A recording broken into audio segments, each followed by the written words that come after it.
at ang huli. Ako ang simula at ako rin ang dulo sa isang mukha. Panganay at bunso.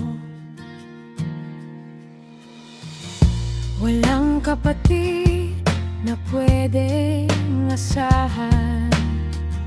Sa tawa at luha, sarili ang sandigan. Bit-bit sa balikat ang lahat ng pangarap ng amang nagpagal at inang naghirap.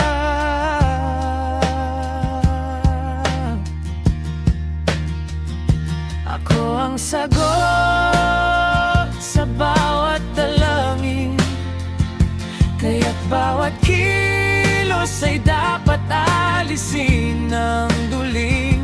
Walang kahati sa pagmamahal at atensyon, ngunit walang kasama sa bawat desisyon.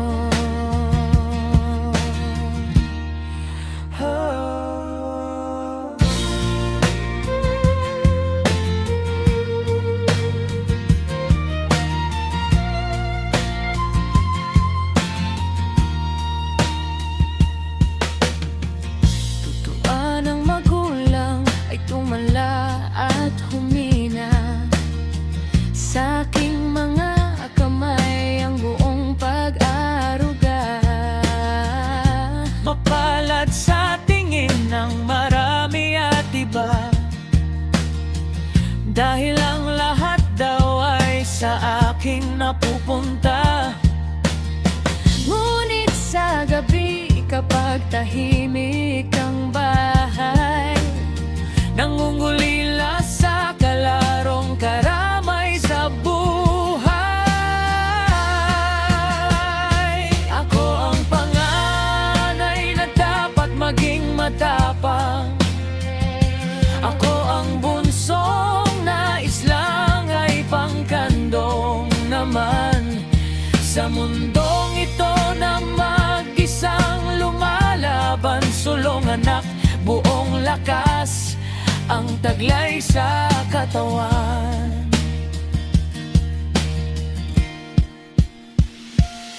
Magkaroon man ako ng sarili kong pamilya, pupunuin ko ng gabay at disiplina. Tuturuan ang anak kung paano magpahalaga sa kanilang dakilang ama at ina.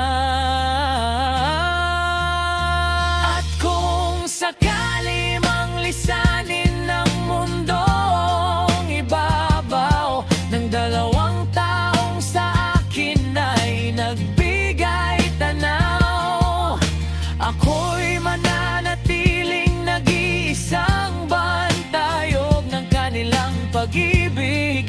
Bit-bit ang kanilang pangalan sa bawat pintig ng aking dibdib.